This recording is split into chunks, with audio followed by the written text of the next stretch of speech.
Hello, ladies and gentlemen. Happy Hump Day. My name is Casey Halpern, and I'm thrilled to be joined by my coworker, head of operations here at Profit Exchange, Michael Halperin. No relation, of course. Mike, it's great to see your face on the stream. It's great to see your meniscus doing all well and healed up. Thank God. How are we doing this Wednesday afternoon? It's great to be here with you, Casey. The top show hosted by an exchange in New Jersey. It's an honor to be here. It's an honor to have you, and we're thrilled to have you. We're excited to talk some golf. The year's second major up in Oak Hill in Rochester, New York. Just a tremendous time of the year to have a major event up there. Woo. But before we get into everything, and before we take a look at the Profit Exchange golf markets, we probably have some people watching who are not big golf bettors. What's the number one best piece of advice you'd give to someone betting on golf for the first time? Yeah, it's kind of obvious and people talk about it a lot, but it's extremely important, especially when betting on golf. But you should absolutely be price shopping for your golf bets. If you're in New Jersey, for example, you have 10 different sports books to compare odds with, and most of them will price golfers, some of them wildly differently. So make sure you're comparing all your options when deciding where to place your bet.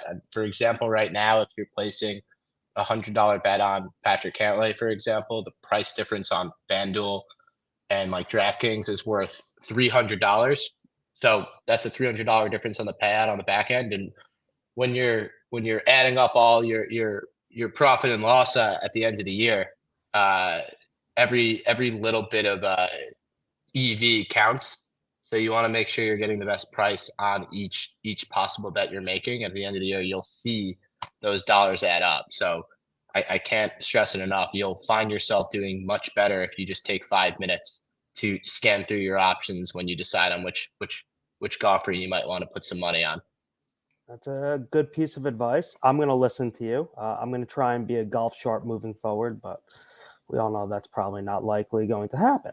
But listeners, listen to Mike, price shop. It's super simple, and it will save you and win you a lot more money in the long term. Yeah, I mean, right now, even if you're betting on like Scotty Scheffler, the favorite, if you're betting $100 on him, there's nearly $100 difference between DraftKings and Profit Exchange if you're betting on our platform. So it always pays to shop around.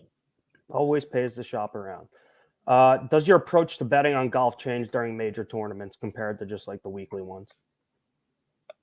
It changes a bit as there's more markets available, and they tend to go up earlier in the week. So for the majors, the sports books, exchanges, they tend to add more markets because they're bigger events, which generally means more opportunities to find find value. If it's sports book is pricing something they don't normally have up on their site, there's a decent chance that they might price it incorrectly.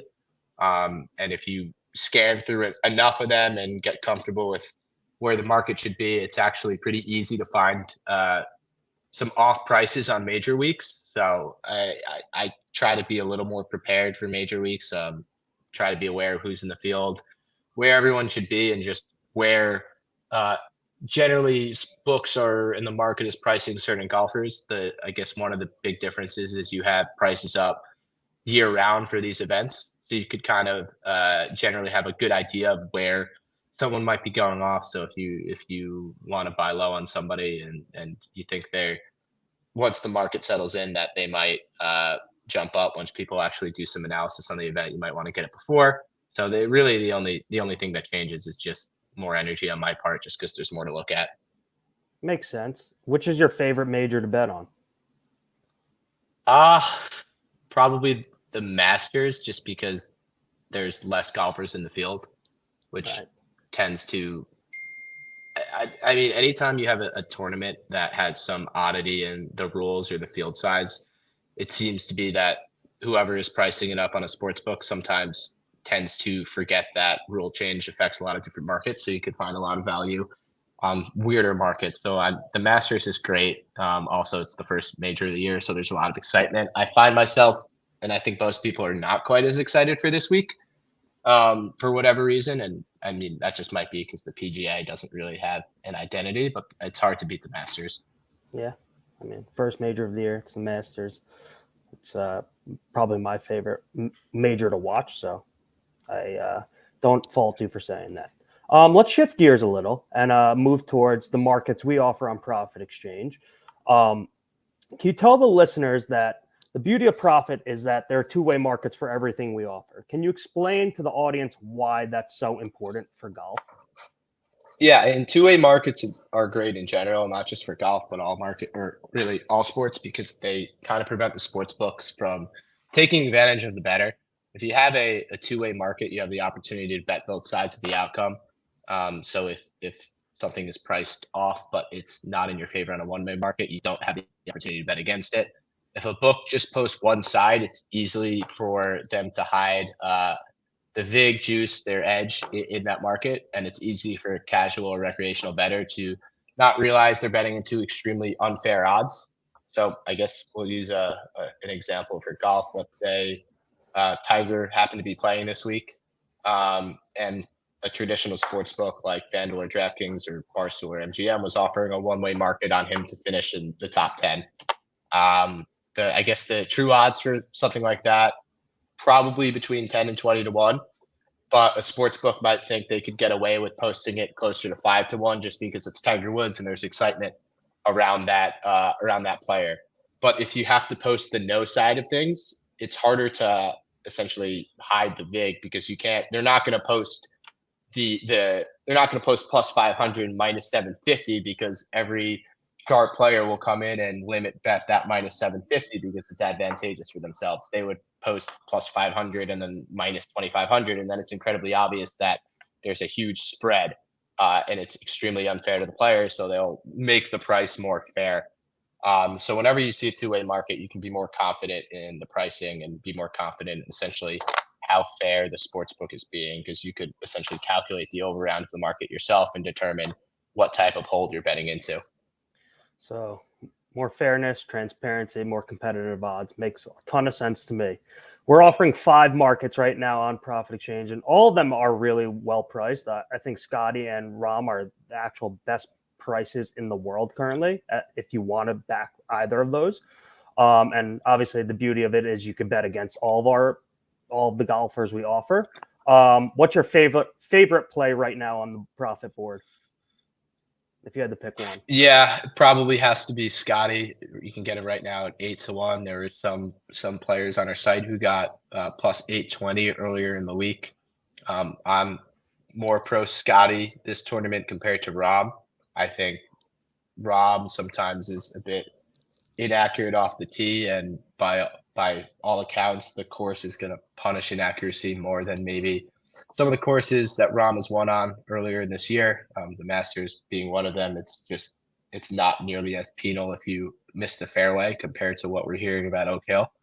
Scotty he's pretty much good at everything, but if you look at, I guess, the top players, he's the best combination of driving distance along with accuracy, which is seemingly what you're going to need to be able to do at Oak Hill this week. So, I mean, I think Scotty should be runaway favorite in the market this week compared to Rahm, even though Rahm just won. I think there's a lot of jumping around between these two based on who's performed better in the last few weeks and months, but they've kind of swapped places a few times over the last 16 months of who the, I guess, dominant golfer in the world is. So a lot of times you get caught up in recency bias, but I think Scotty is the play this week personally at the top of the market. It's definitely sound reasoning. For me, I know we're not offering him outright, but I like Dustin Johnson this week, but I purely go off vibes and just people I like. And my good friend's dad is very close with Dustin and really thinks he's going to win this week. So I'm inclined to believe him here. So I actually like the any live golfer outright plus 600. And I just want to see Dustin win because I like Paulina also. So just hoping for a big Dusty win in the PGA. But let's shift gears. I know right now Profit Exchange is in the midst of really building out our product. We're looking inward to grow outward. That's our ethos. When we're at that point, how do you forecast what golf markets might look like for each tournament? Yeah, so we will have at some point, we'll have every golfer up with every golfer offered up, the majority of them being the best price on the market, we think. You'll be able to bet yes, you'll be able to bet the no side of them, so you'll be able to lay them. And we just want to consistently have the best prices in the US for golfers, especially some of the longer shots where the books aren't willing to take or put their true value up. You'll have the ability to request your own odds on the market, so be able to come in between what the listed prices.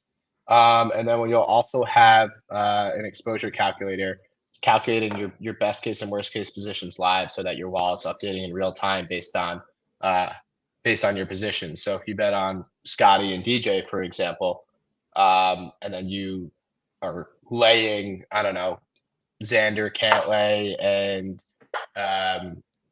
Rory, it'll calculate your worst case position and make sure your wallet balance reflects that, so you don't have to keep outlaying more money to bet or lay more golfers. So there's a lot more coming to the golf experience. We sort of started to put up some markets just to get a flavor of how much interest there was, and we've kind of been blown away by the limited offering so far and how much interest there's been.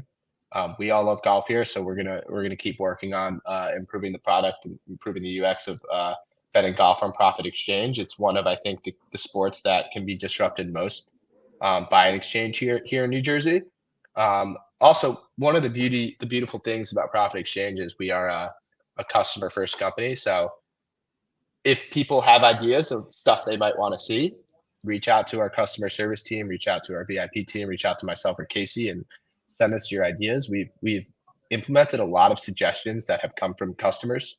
So we're building the product to essentially please people like yourself. So if you have anything you want to see as it relates to golf, please reach out to us and we'll see how we can potentially build that into the product. A lot of great stuff coming down the Profit Exchange pipeline. Let's play a little game of buy or sell. I'm going to name a few golfers, and I want to hear if you're buying or selling them this weekend. Xander Schauffele to start. I'm pretty pro Xander this week. I think he's top 5 in 4 of his last 5 tournaments, top 10 in the one tournament he wasn't top 5 at the Masters. Apparently Oakmont is a longer course. It's like 7,300 yards, which doesn't seem that long, but it's par 70. So like the average length per hole is one of the longest on the tour. It has one of the more narrow fairways, some of the smallest greens. It generally seems like it's going to be an extremely difficult course. Xander tends to play well on harder courses. He's the best golfer in the field on, I think, approach shots over 200 yards, which generally people think there's going to be a lot more of this week. So I'm generally buying Xander, and I think Xander kind of just screams PGA Championship winner. The guy doesn't, have the kahunas to win like the Masters, but he kind of, I could see him winning the PGA. Yeah, he's just like he's not as sexy as a name as like the big guys, so I could see that. Yeah. We're buying Xander. You're buying Xander. Yeah. Now we're going to talk about someone near and dear to my heart, the most adorable golfer on the PGA Tour, Sungjae Im. Tell me about Sungjae. Come on. Generally, I like Sungjae, but he was 2 weeks ago, played the Wells Fargo, and then he flew to South Korea last week to play in on the Korean tour, and he won the tournament, but the competition was kind of crap. I think the person who came in second was like over 400th in the world. Sungjae plays a lot of golf, but I feel like that's too much travel to go to South Korea and then back to Rochester, New York, and it's probably hard to play your best golf with that much travel. So I'll sell Sungjae, but I guess if you're flying private, it might be a little more comfortable, but I feel like I would not be able to play having traveled, 36 hours in the span of a week.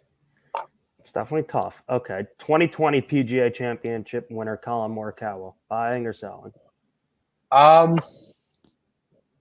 think we're going to sell just because I always been fading him in majors recently, but I do think eventually he'll burn me and pop up and win one. He kind of just gets hot putting every 4 tournaments, and then he competes because he's generally a pretty bad putter, but sometimes he'll just step on the greens, I guess, like to look at them and start trading putts, and he's extremely good at, obviously, his approach game. I could see him winning. I'm just not going to bet him this week, but he's missed 2 of them. I think his last 2 cuts, and elite players don't generally miss multiple cuts in a row. But he's kind of an exception here where he just gets extremely hot some weeks, which is how he's bagged 2 majors already. But I guess I'm selling, but he's going to eventually burn me, and I won't be betting him when he does. All right. I'm scouring the board for another person to throw at you. Tom Kim. I kind of always sell Tom Kim. He's kind of the hype's gotten ahead of him in terms of because he's kind of really cool to root for and kind of awesome. So the betting odds on him have generally dropped just compared to like how he actually plays. I do think he might have a better chance here than any other major this year, just because it seems to be one that is going to reward accuracy, but I just don't think he quite drives it far enough. He hits it straight, but not too far, and then hits his irons really well. If he's going to win one or compete in one, it might be this one, but I'm generally never betting Tom Kim at the number he's at, which is sad because I really like Tom Kim. All right, one more for you, and then we'll shift some gears to another question I want to ask you. Last person, buying or selling Jason Day, who won last week at the AT&T Byron Nelson. I hope you're buying him because I actually drafted Jason Day with the second pick in my pool earlier today. I bet on him to win a major this year, but I've got some good info on Jason Day here. Apparently, I got a couple things here. This is something you'll only get on whatever we're calling this stream with the thousands of viewers that are watching. Apparently, the allergies are pretty bad in Rochester this year. They're bad here. Let me tell you that. They're bad here. Let me get in. I was going to get into that. I have boots on the ground saying the allergies are quite bad right now at Oakmont. We're obviously a couple hours east, south. I don't know what you want to call it from Rochester. And I know me and you can both confirm that allergy season 23 is the worst yet.